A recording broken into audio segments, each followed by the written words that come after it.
Take our lead, let's help you make your mark. Our goal is your satisfaction. Let us show you the way. Convert and open documents in Pages on iPhone or iPad. Open the document that you want to convert, then tap the More button. Tap Export. Choose a format for your document. If you chose EPUB, set any additional options. Choose how you want to send your document, like with mail or messages. The 2nd of October 2020.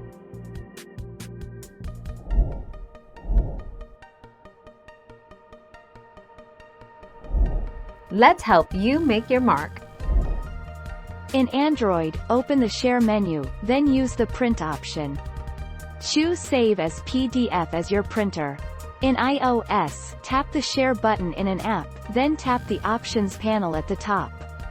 This will bring up the Send as menu, where you should choose Reader PDF.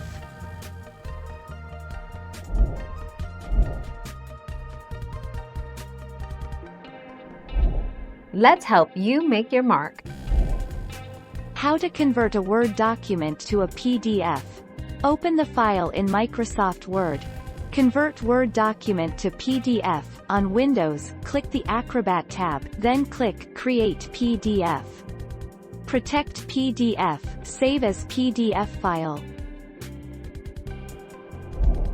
Thank you for watching. Please subscribe and hit the bell notification.